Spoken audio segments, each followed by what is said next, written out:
Mija, ya llegué. Me voy a poner a estudiar, listo. Tengo mucho trabajo. María, esto de trabajar y estudiar sí es muy berraco, definitivamente. Muy berraco.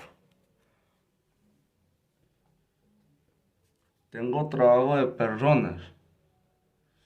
¿Cómo inicia la persona natural? ¿Cómo finaliza y cuáles son sus atributos?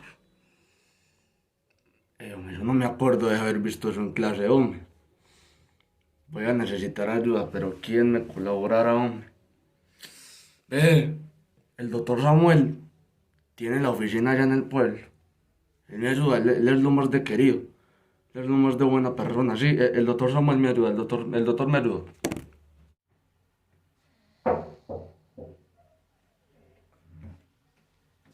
Permiso, doctor. Buenas tardes, ¿cómo está? Mi cariño lo saluda. Usted de pronto está muy ocupadito para que me colabore en un asuntico ahí que tengo pendiente.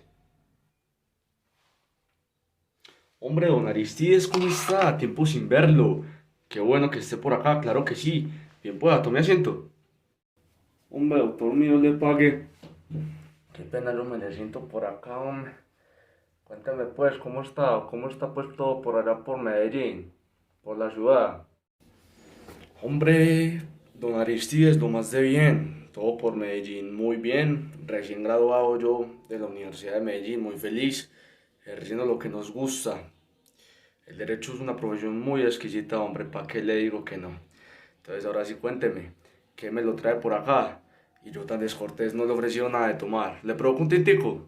Hombre, yo sí le voy a tomar la palabra y yo sí le recibo el cabellito, porque para este frío tan berraco que hace en esta vecina, óigame, ¿cómo hace usted, hombre, doctor?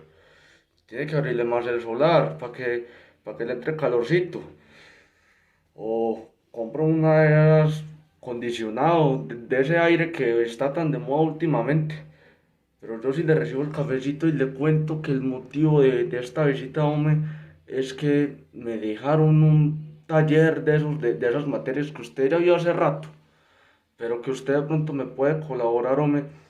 Es disque que la persona, del inicio y del fin, y de que los atributos de la personalidad, hombre, usted debe saber de todo eso más que yo, para que me colabore, que estamos bregándose a salir adelante. Claro que sí, hombre. Disculpe las molestias, y hace bastante frío y llaman a instalar el aire acondicionado. Y bueno, por lo que me comenta, estamos hablando de la materia de personas y es una materia muy bonita que se ve en los primeros semestres de la carrera de Derecho. Y según el objeto de estudio del que vamos a tratar, pues vamos a necesitar un libro muy importante que usted también va a necesitar a lo largo de toda su carrera como abogado. Si no lo tiene, es mejor que lo vaya adquiriendo para su biblioteca. Es este, el Código Civil. Y también le voy a ir explicando esos temas que a usted le parecen complejos, pero que no lo son, para que usted salga, don Aristides, de esta oficina directamente para la clase de personas y haga una exposición magistral acerca de lo que es la persona, su inicio y fin y sus atributos. Sí, hombre, doctor, muchas gracias por su tiempo, pues, y por el cafecito para este frío tan berriondo que hay aquí. Bueno, hombre, doctor, entonces imagínese pues que tengo que averiguar cómo inicia la persona natural. ¿Usted qué me puede decir de eso, hombre, doctor? Claro que sí, le entiendo perfectamente, don Aristides. Entonces, para empezar, vamos a iniciar desde lo básico, para ir generando una explicación a partir de un concepto del cual se va a desglosar todo lo que vamos a hablar en esta conversación. Vamos a hablar del concepto de persona. Entonces, para tener claridad, vamos a tener como referencia el libro de las personas de nuestro Código Civil. Entonces, su artículo 73 habla de que las personas son naturales o jurídicas. Las personas jurídicas las vamos a dejar a un lado porque se las va a explicar su profesor de personas. Pero las personas naturales, que son nuestro objeto de estudio, están definidas en el artículo 74 del Código Civil y dice que son personas naturales todos los individuos de la especie humana, sin importar su edad, condición, estirpe. Todos los individuos de la especie humana son personas. Listo, mi doctor. Entonces, todo individuo de la especie humana es persona. Listo.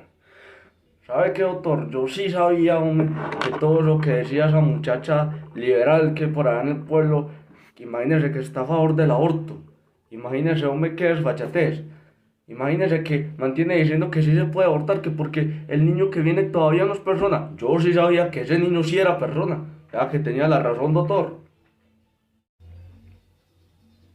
Entiendo su argumento, don Aristides, pero también entiendo el argumento de la señorita que usted me presenta, pero lamento tener que contradecirlo, porque ese argumento es completamente válido. Don Aristides, la persona, como la conocemos legalmente, tiene que cumplir tres requisitos para que sea considerada persona. Pero le puedo ir adelantando que ese feto, que esa criatura que viene en el vientre materno y viene en camino a nacer, todavía no es persona. Ya le explico por qué. ¿Cómo ha sido doctor? El cura me había dicho que todos los niños que vienen ahí en el vientre ya son personas. Eso fue lo que dijo el cura en la misa. Pero bueno, no en todas las ocasiones el diablo sabe más por viejo que por diablo. Habrá excepciones. Entonces cuénteme pues, doctor, que se me acabo de confundir. ¿Cuáles requisitos se deben cumplir para que ese individuo de la especie humana sea persona? Claro que sí, mi señor. Muchas veces entendemos mal este concepto, pero yo se lo voy a aclarar. Resulta que el artículo 90 de nuestro Código Civil establece cómo principia la persona, cómo ésta tiene su origen. Y de aquí se pueden extraer, se pueden aclarar tres requisitos para que se considere persona. En primer lugar, ese feto tiene que separarse completamente de la madre. Si no se separa, pues es parte de las entrañas de la que ya es persona, que es su madre. En segundo lugar, necesitamos que nazca vivo, que al momento del nacimiento muestre signos de vida. Y en último lugar, tenemos que se necesita que ese niño o esa niña respire al menos un instante. Un instante solo es necesario. Entonces, si se cumplen estos tres requisitos previamente mencionados, podremos estar hablando de una persona, tal cual lo establece el Código Civil colombiano. Listo, mi doctor. Entonces podemos concluir que la existencia legal de toda persona principia al nacer. Listo. Y cumpliendo esos tres requisitos de los que usted me habló. Listo, doctor. Entonces, ya que tengo claro cómo principia la persona, me hace falta saber cómo termina, cómo finaliza. Pues, además que con la muerte, así, que lo entierren y que le hagan la misa y todo. Pero quién sabe, usted con qué más me irá a salir, doctor. Va usted como sabe de harto. Claro que sí, don Aristides. El concepto del fin de la persona es igual de sencillo al de su origen y también está regulado en nuestro Código Civil en su artículo 94. Este nos habla de que el fin de la persona se da mediante la muerte. Debemos entender la muerte desde dos perspectivas. Primero, la muerte real y segundo, la muerte presunta. Ya le voy a explicar qué es cada una, pero mientras tanto le puedo adelantar que el documento oficial que certifica el fallecimiento de una persona se da mediante el registro civil de defunción. Listo, doctor. Entonces, ahora sí explíqueme, ya sabiendo que la persona finaliza su existencia con la muerte, ¿qué es eso de muerte real y muerte presunta, hombre? Bueno, mi señor, entonces le cuento que la muerte real se da cuando se tiene el cadáver del occiso y un médico puede dictaminar su deceso mediante el pulso, por ejemplo, si no lo siente. Esto lo debe hacer un médico, un profesional de la salud. Ese ya es otro campo de acción del cual no vamos a ahondar tanto. Por otro lado, tenemos la muerte presunta, que es una muerte un poco más compleja que también le voy a explicar. Imagínese usted, don Aristides, que nuestro Código Civil declara en su artículo 97 que si pasan 2 años y no se tiene noticia de la persona ausente, se presumirá haber muerto. Pero ojo, eso no es tan fácil. Se deben llenar una serie de requisitos y una serie de predisposiciones para que esa persona sea presumida como muerta. Nuestro artículo 97 es preciso al aseverar que la muerte presunta por desaparecimiento no puede ser declarada ni por usted, ni por mí, ni por cualquier persona normal. La va a declarar un juez, no sin antes evidenciarse que se hicieron las respectivas investigaciones, que se buscó a esa persona de la cual no se tiene noticia.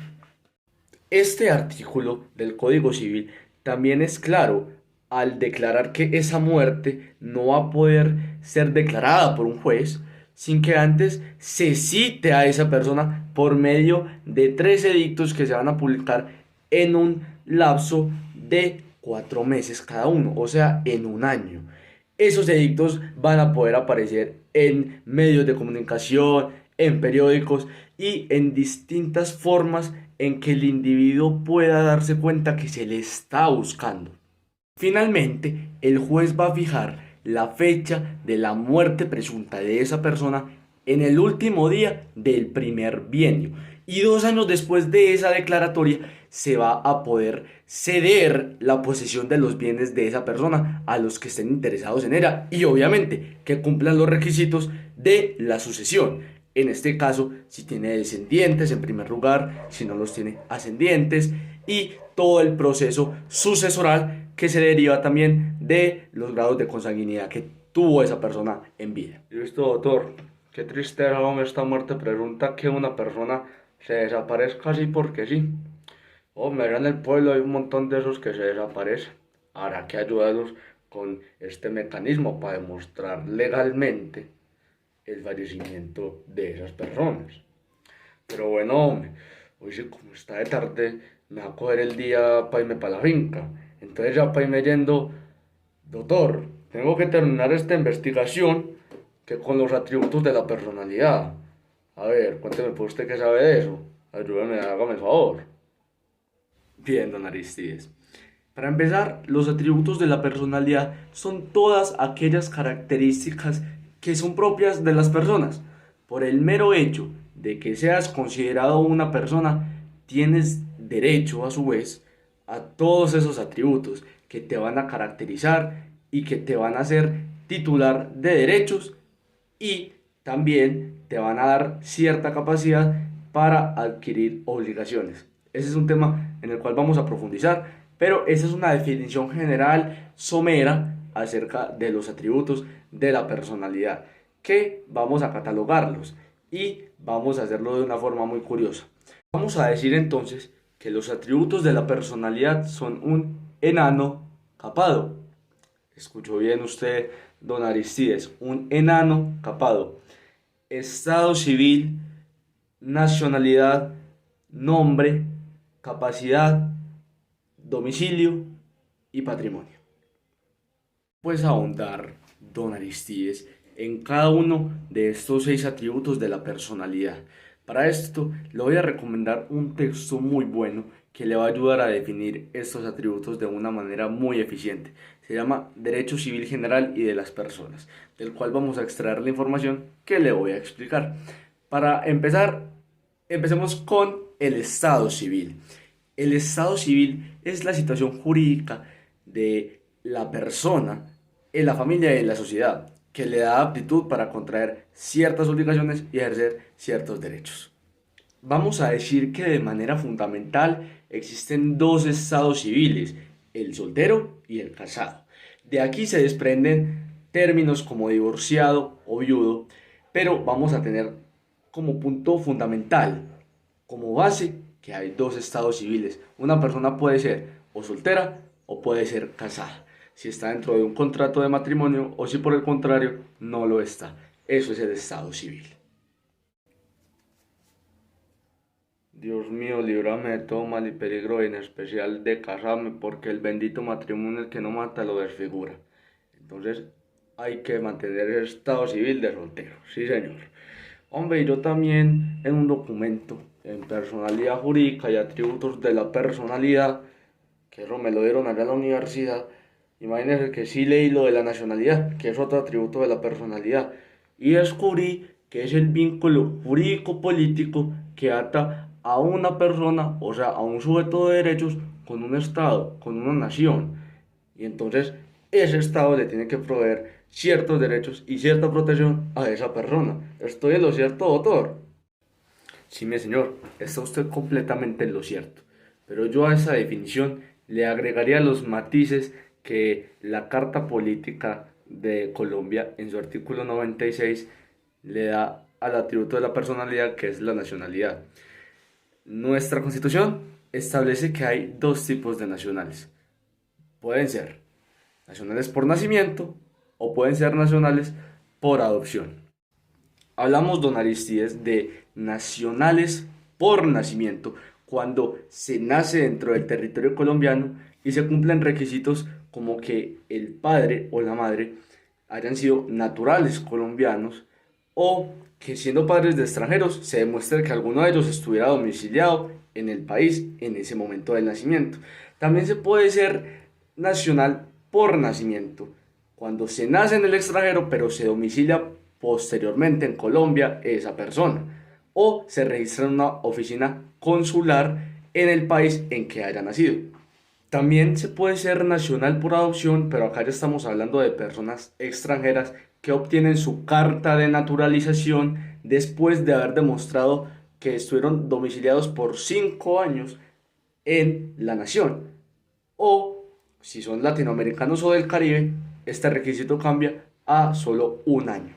También un extranjero puede obtener su nacionalización por adopción si contrae matrimonio, contrae nupcias con alguna o algún colombiano y se domicilia en el país por lo menos 2 años. De aquí, don Aristides, paso directamente a explicarle otro atributo de la personalidad, el cual es el del nombre. Este es un instrumento jurídico que sirve para la individualización de cada persona y para proveer la identidad personal, que es un derecho que todos tenemos. Entonces, el nombre se compone de 3 factores: el o los nombres, el o los apellidos y el seudónimo. Entonces, en su caso, usted, por ejemplo, sería Aristides Jaramillo Loaiza el Mocho. Ahí están sus nombres, sus apellidos y su seudónimo.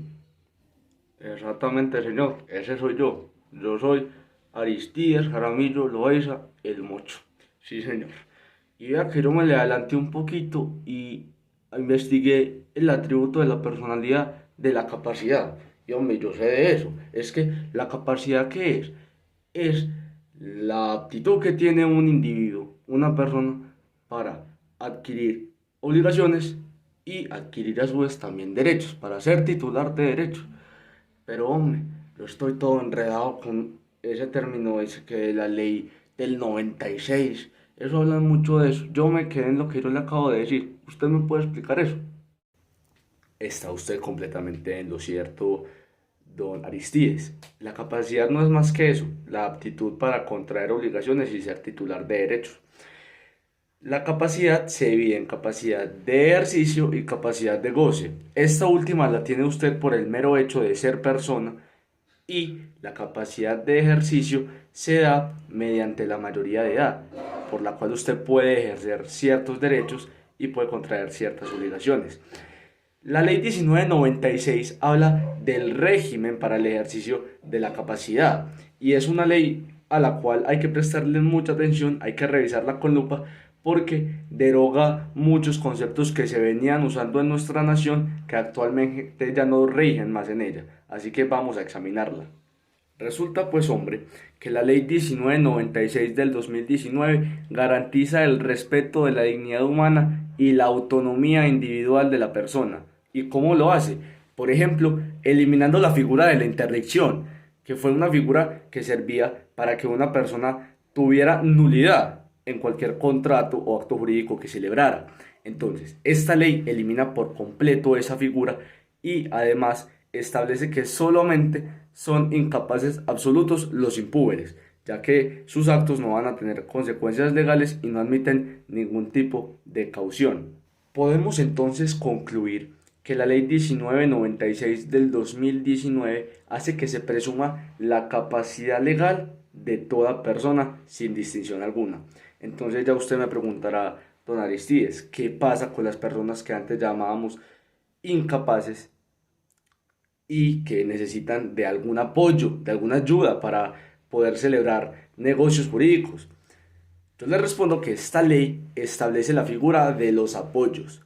Como elimina la interdicción, ahora estamos hablando de apoyos, que son contratos que puede celebrar una persona con algún tipo de discapacidad para que le asista a otra persona en la toma de decisiones de actos jurídicos y en la celebración de los diversos tipos de negocios jurídicos que pueda enfrentar. Ah, hombre, ya por fin entiendo la berraca ley 1996 del 2019. No la había podido entender, pero es una ley que nos acerca a la igualdad entre los colombianos y elimina discriminaciones odiosas que puedan surgir. Me parece muy acertada y me lo voy a adelantar con otro atributo de la personalidad, que es el patrimonio. El patrimonio es el conjunto de relaciones jurídicas activas o pasivas que tiene una persona y que deben tener una estimación pecuniaria, deben ser susceptibles a eso. Y le voy a decir otra cosita, es que como universalidad el patrimonio es incomerciable, pero de ahí se pueden extraer cosas que obviamente son comerciables. Entonces es un atributo muy importante porque puede estimar las relaciones jurídicas en plática, en valor pecuniario. Bien, me parece que es una definición acertada acerca del atributo de la personalidad del patrimonio como conjunto de relaciones jurídicas activas o pasivas que puedan determinar un valor pecuniario o económico. Siendo así, ya solo nos faltaría un atributo de la personalidad, el cual es el domicilio. ¿Y qué es el domicilio? Ya le explico. Entonces, podemos definir al domicilio como el lugar en el que una persona se encuentra legalmente establecida para el ejercicio de sus derechos y el cumplimiento de sus obligaciones. Podemos distinguir dos elementos fundamentales del domicilio.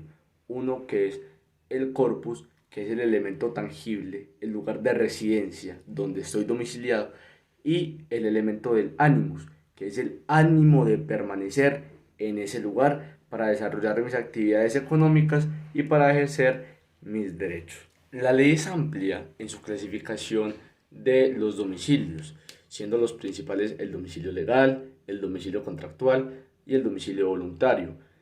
Esta clasificación se va a dar en la medida en que el domicilio varía según la necesidad de la persona o según el contrato que haya fijado con otras personas.